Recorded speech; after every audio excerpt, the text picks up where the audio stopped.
Awesome. Hello, hello, hello again. We are back again. This episode 5 of Lovecraft Country.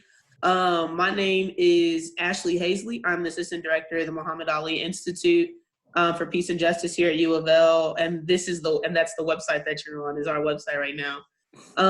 Just want to thank you for finding your way here and for holding space with us. Be it maybe you're watching this December 30th, 2020, or maybe you're watching it June 8th, 2030. Like, thank you so much for coming and sharing space with us. So I'm going to give a brief overview of what we see going down in episode 5, and then I'm going to let everyone introduce themselves.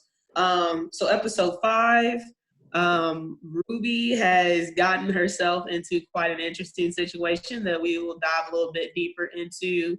Letty and Tick kind of take a step back in this episode, and we really get to see like Montrose and Ruby shine, and their stories shine, and then we also get to most certainly see Hippolyta's story like start to build. And I think I'm going to leave it there because I think I'll dig too far into what exactly happens in this episode of significance. So I'm going to turn it over to our guest. Cassandra, would you like to go first? Just who are you and what, like, key takeaway from this episode? Okay, sure. So I'm Cassandra Webb. I am a community organizer and advocate for Black youth, their families, and communities. And thank you for first inviting me. But I guess as I reflect on episode 5, one of the biggest takeaways is really around Ruby's story. And I think she's a phenomenal actress. I should have pulled up her name. I will in a second. I'll look up her name. But I think the actress that portrays Ruby does a phenomenal job. And this is my first introduction to her as an actress. And so her storyline, Ruby's storyline around, trying to, she's in the music scene, being a songstress, the relationship that she has with her sister, Letty, and then trying to break out into the retail world and become, work for this white store in a different part of town. That storyline is really interesting. And this particular episode, seeing her not be herself, be in someone else's skin, literally, and progress in what she sees as progression for her. It's really interesting compared to some of the other characters in the show. And so that's some of the biggest takeaway. I don't want to get into more detail just yet because I know we have the rest of the time to do so. But her storyline in this episode is really interesting to me. And really was like also just eye-opening and had me just like thinking about things in a different way around how we see or how we like Black folks saw like progression back then in the 50s and 60s, and then how we see that today and how it's similar and how it's different. So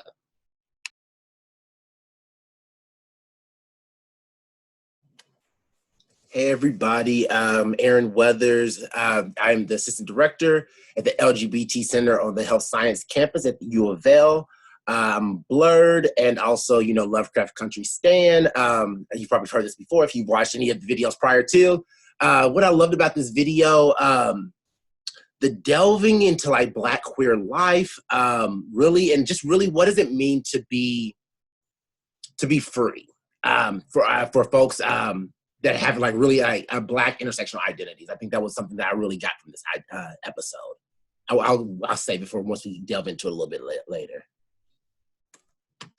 Awesome. Thank you so much. So yeah, like we see 3, to me, like really significant things in this episode. Like 1, we see Ruby get to walk in a white woman's skin.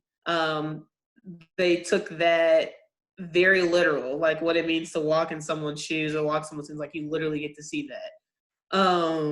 We get to explore with Montrose just I think we don't really think about what it was to be queer, let alone Black and queer in the 1950s. I think like no one even considers that ballroom culture or just like queer and gay representation like it wasn't even there. It just popped up, I don't know, in the 70s, right?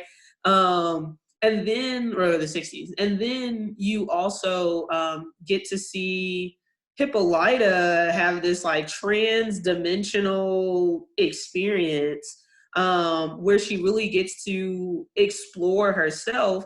And I think it was interesting because you see that tension between her and George earlier with like traveling for the guides and him like not really wanting her to do that. He's going to claim it's for protection, but you know, they didn't want Letty driving. So I think there's a little bit of that too. So it was really cool to see her side of things as she's looking for George, because again, she's not satisfied with what they told her. So the very first thing, I don't have the exact quote, but when Ruby is exploring life as a white woman, I thought it was so interesting that they had quotes from For Colored Girls playing in the background. And I wanted to I just wanted to think a little bit about what is the significance of that? What's the significance of like For Colored Girls? And if you woke up white one day with no with no prompting, what would that look like? Like, what could you even imagine that looking or feeling like? Whoever wants to go first.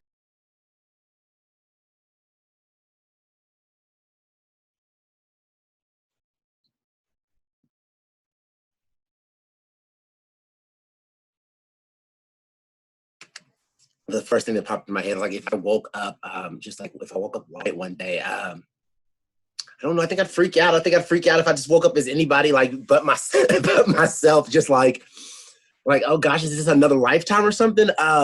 Like what's happened? Pretty much kind of like Ruby did, freaked out. I was actually trying to look up the quote for Color Girls, and just that moment of like being a black. I think she opens it up and says a black girl's like, what does it feel to feel a black girl's pain? To sing her song. I don't know. That's why I kind of was trying to like take a backseat on like answer. I don't know what that feels like. I can only sing what it feels like to walk in life next to and aside her. You know what I'm saying? I can't speak for a black woman. I'm a black queer man. That's about as close as I can get. So I would love to hear from your all's perspective on it, honestly. Yeah, and so part of my hesitation is I want to look up the quote. Eloquently.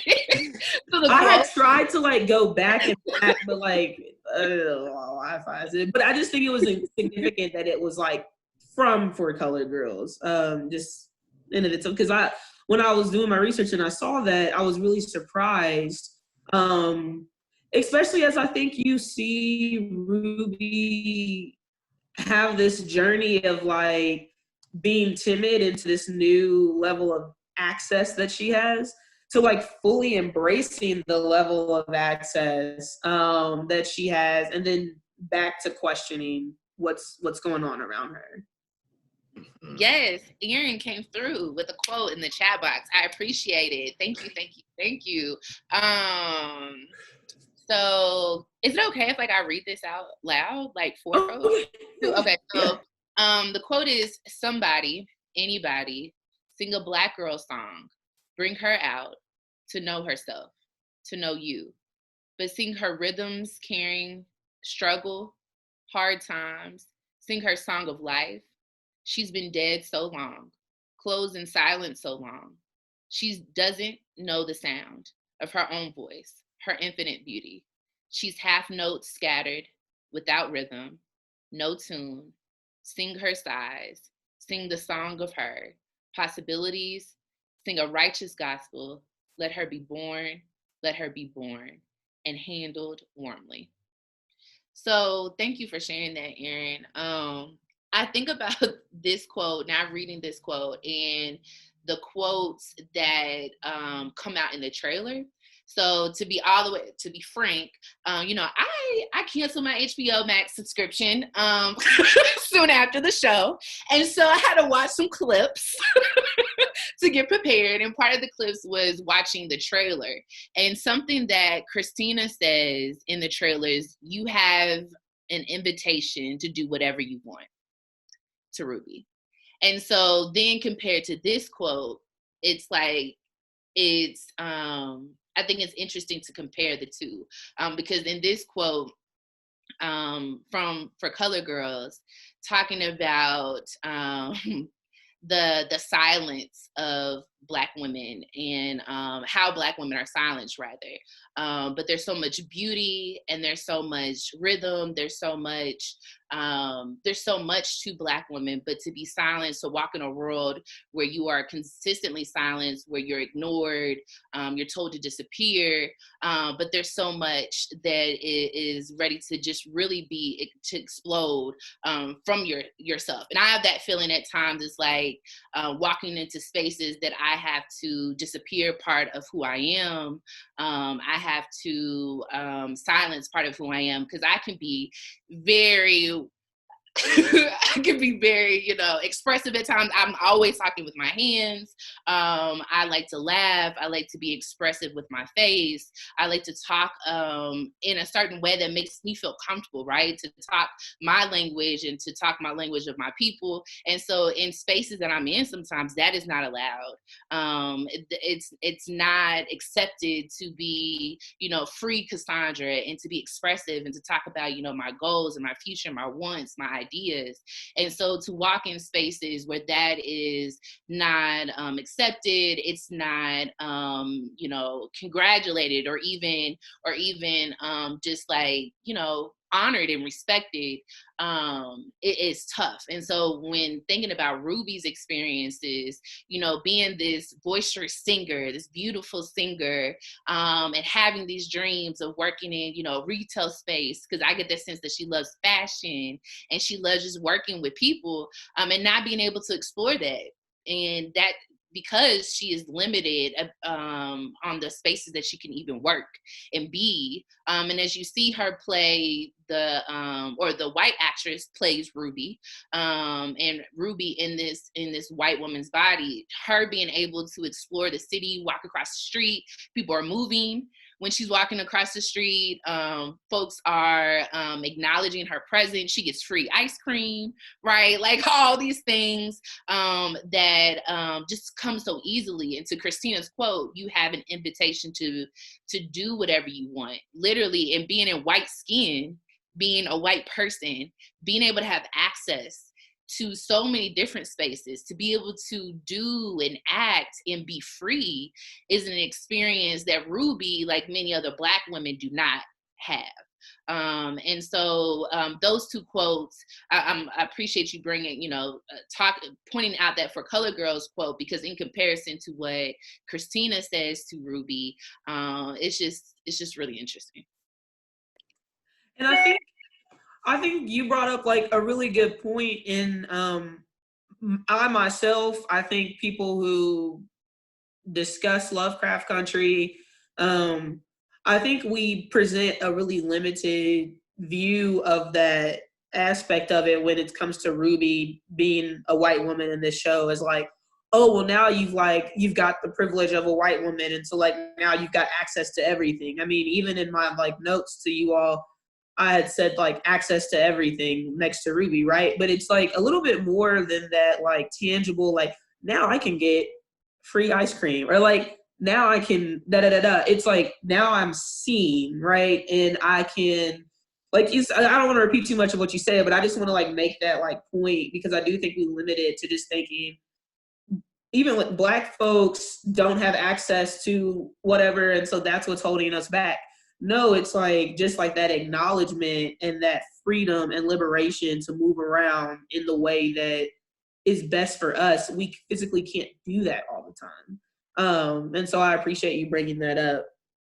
I think it's also important to note that Christina ended up being William.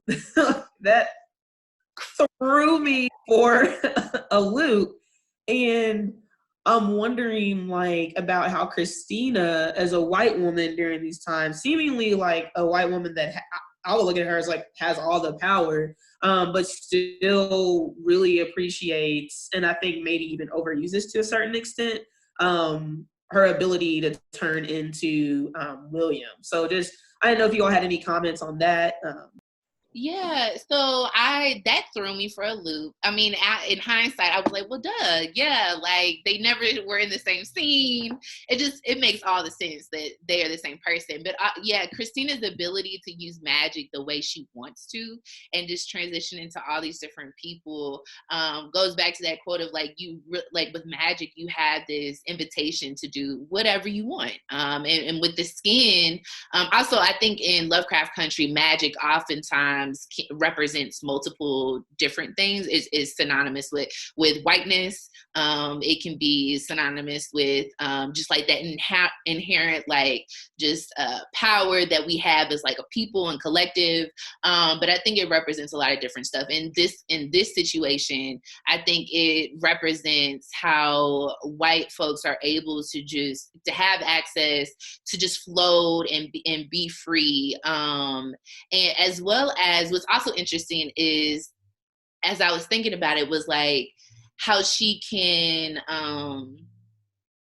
that quote is also tied to Montrose's story too. Like you have an invitation to be as free and like what you want to, and I think that's the theme throughout this episode is like having to feel like you have to act and be a certain way.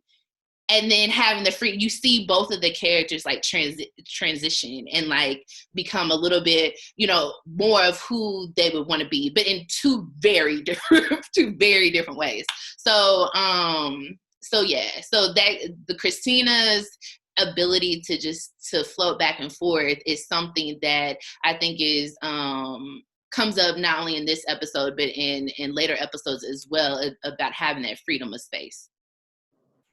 Yeah, I disagree just a little bit with you all though, because something that it was always that kind of became very stark for me was I was like, okay, so Ruby is very much satisfied and has this freedom of being a white woman, but Christina wants to be a white man, and that's what while Christina as a white woman may have freedoms that we can't necessarily float with blackness.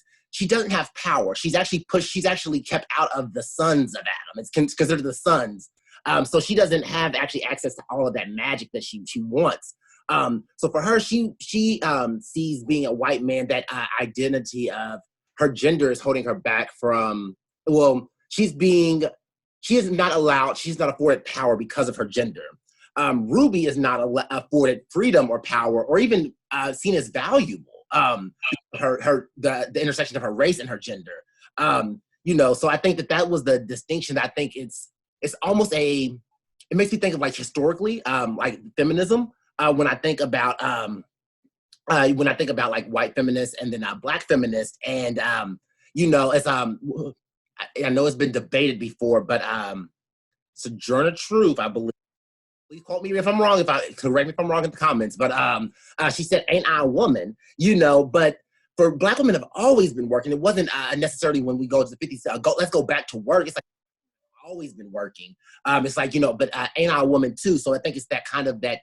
I think it highlights the differences between black women and white women necessarily. And leave it there. That's just going to rant. Yeah, no, I think that's a good point. That's definitely a good point. It also, and I meant to bring this up earlier, but that also reminded me also about Ruby's size, which size and shape. That doesn't really come out, like, I don't think it actually is like spoken to in the show. Not that I can remember like a particular character like pointing that out, but I think that's very much about her character and her character story as well. Because even the white woman that portrays like Ruby's transition is not the same shape or figure. And so that was interesting to me. It's like white women like that, also like body expectations, especially back then in the 50s. And also like with the definition of white women women beauty, like beauty standards and what white women are supposed to look like, especially working in a retail space where you're supposed to be glamorous and know and have the shoes and the clothes and makeup and beauty. And then like the Black women expectations of beauty are quite different. And so, and also just that's just I would love to have a conversation with the casting director, with the producers about why they decided to this white woman. Her shape is very different than Ruby's, and also how that plays a part in her storyline. Because I also think, you know, the color, which I was hoping this would come out in the show too, around her sister Letty's, you know, the skin shades are different, and they hint towards, you know, Letty got a different daddy, kind of. And so, but also, you know, Ruby's a darker skinned woman. And so, so all those things are just like, when I think about this episode, come up to me about Ruby's characters that I want to know more. I want to understand more about the decisions that were made for like the production of the show, but also just more about who this person is, who Ruby is. No, yeah, and I really love that you brought up like the size piece, and the skin tone piece, because as I've rewatched it and like I feel like I had to get intimate with these episodes to try to host these, they actually subtly but a lot reference everything surrounding the fact that Letty father is white. Like that's what it is. And there's actually in the third episode, someone asked something about Ruby, and Ruby was probably in that moment seen as being like aggressive or having an attitude or sassy or whatever. And Letty literally says, "Oh, don't worry about her. She gets her attitude from our mama's side." And I was like, whoa, I didn't even notice that, but you bringing that up is like a whole nother closer tie to like why Ruby's episode was so important. To walk in a white woman's skin. It was crazy. I was like, what is happening? What's going on? Right. And I'm really looking forward to just more about how her character. Hold on. Are we doing spoilers? Are we supposed to go? We're doing our best to not spoil stuff. Okay. It pops out. Okay. But you brought up another really good point that I wanted to make sure we discuss is Montrose. So we finally, I always felt like something was like holding Montrose back. I always felt like there was something that we weren't like being told about Montrose, and we find out that he's queer. And we find out that he's actually got a lover that he doesn't get to fully express and be around. And then we also see him in some like nightlife, like kind of like ball culture, right? Like not him particularly participating, but being in that environment. So what is 1950s queer life? Why have we never thought about it? Like what are some of your thoughts there?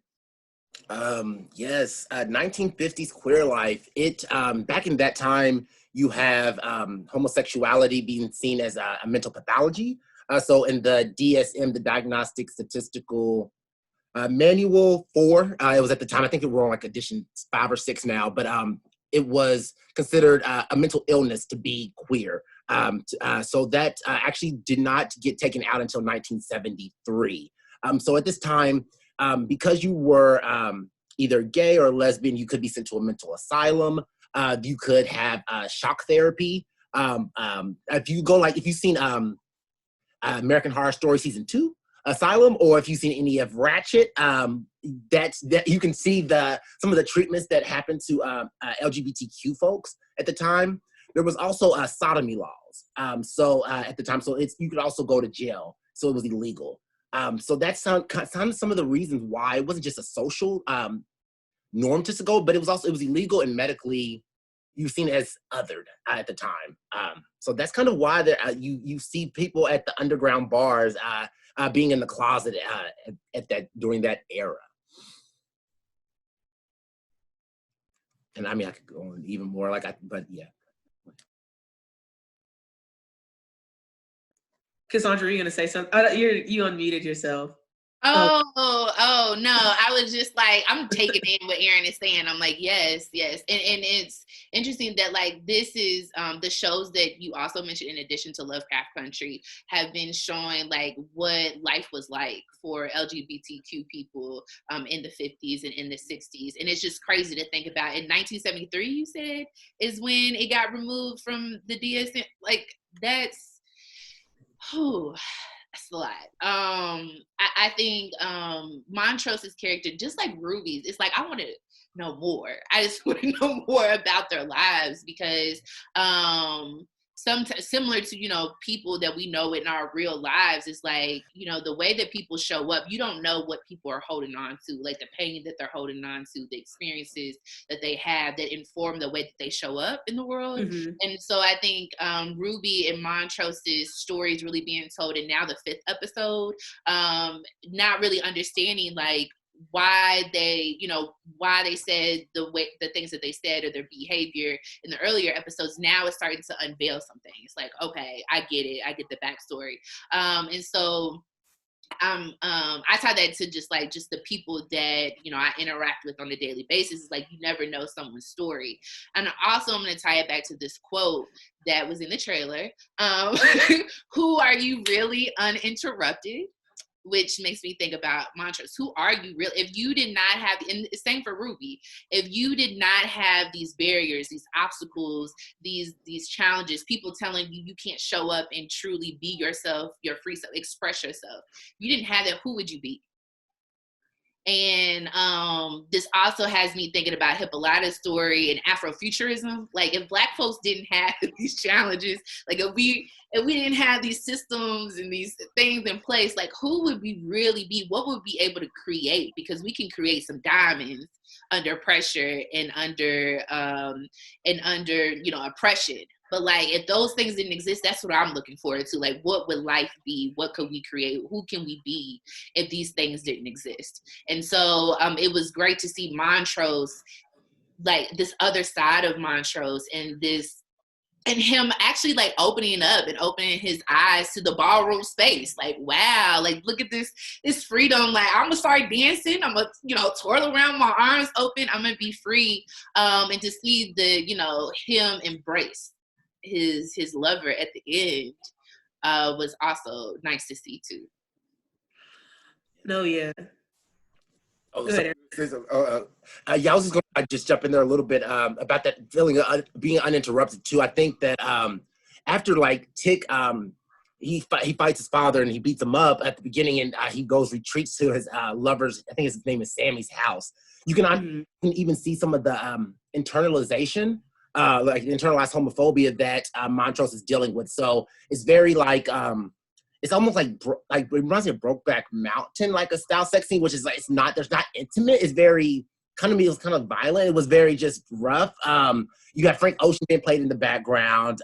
You have like Montrose, he doesn't want to kiss him at the end, after they finish and everything. Even like when they're getting ready for the drag ball, he feels very disconnected.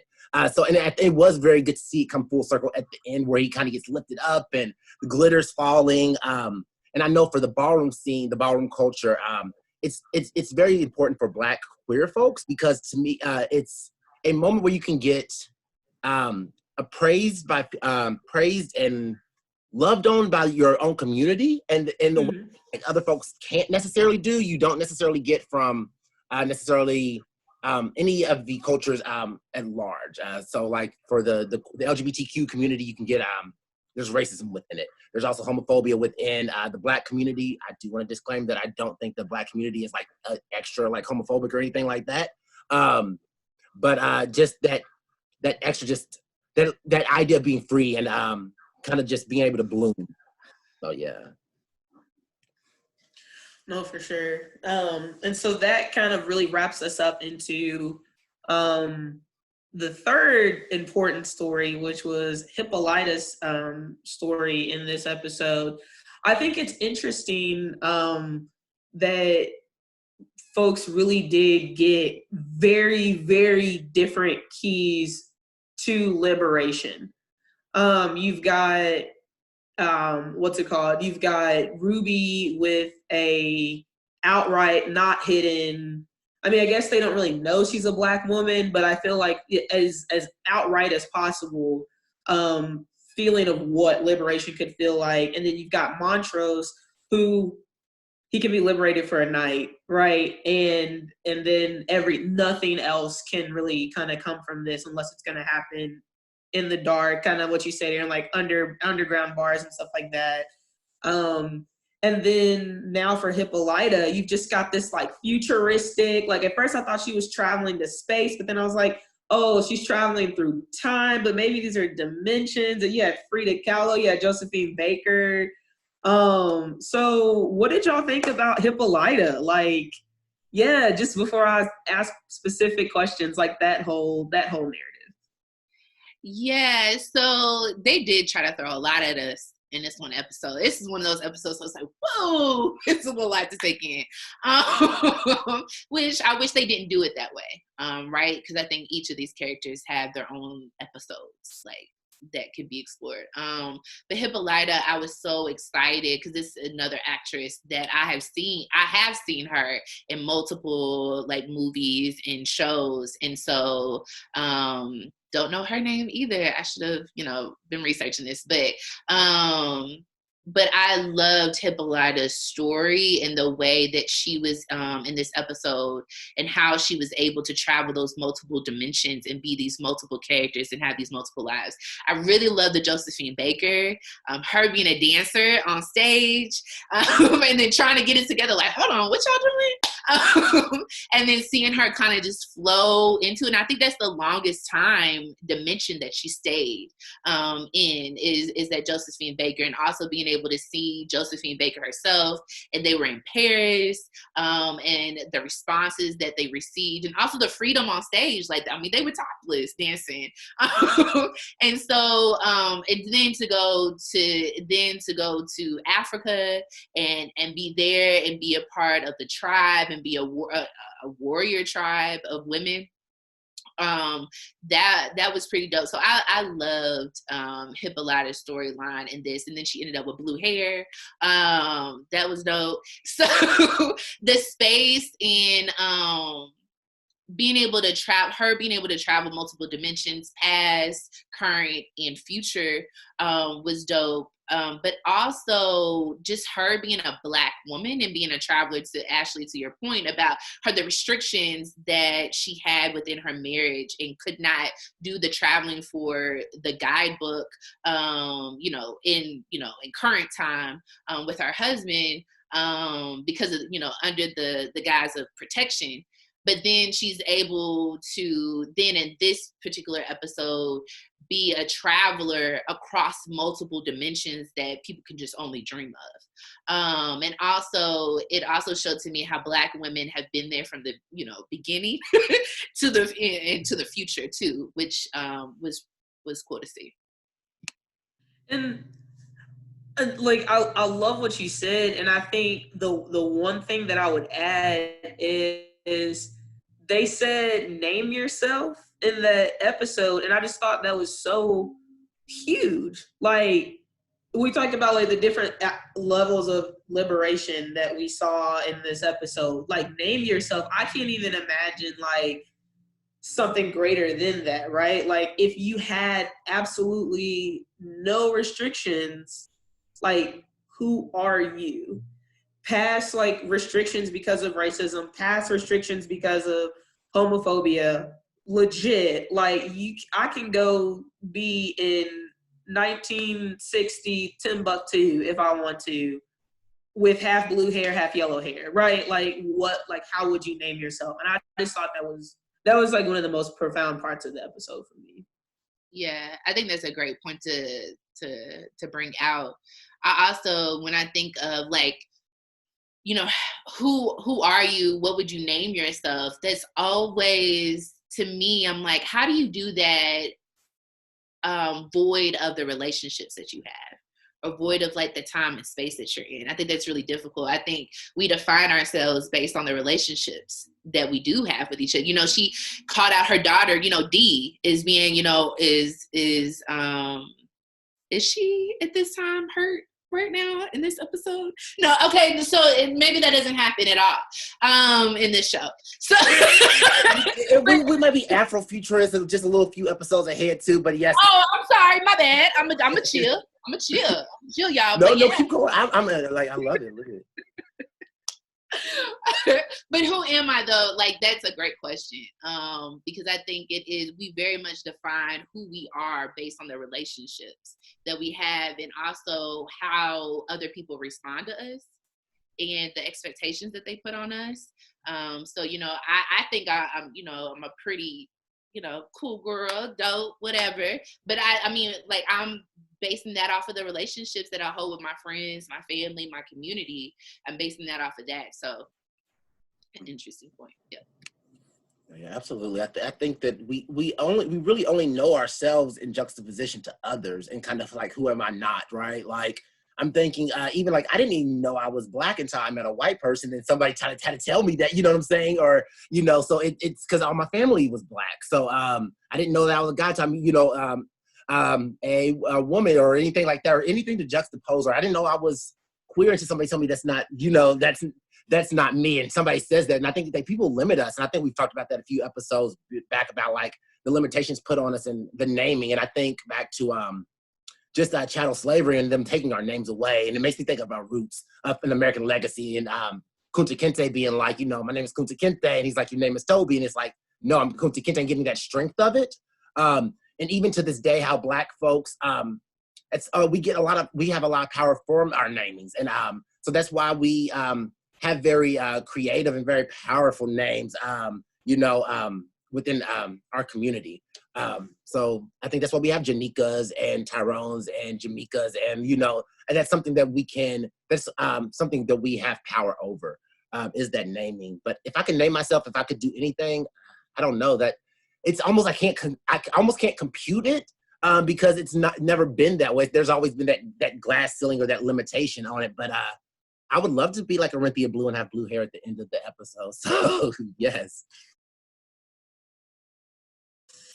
Yes. Well, I think that's pretty much all we have for today. I do want to leave folks. I haven't done this before, but I do want to leave folks with just like, how would you name yourself?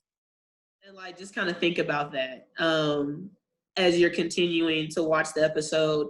I'm telling you, like, the next episode is about to be a little bit of a mic drop, because then just like all these hints, all of these like historical figures that they've been dropping hints for, like, it starts to make sense in a way that is absolutely crazy. So thank you, Cassandra. Thank you, Aaron, for joining. You can go ahead and stop recording.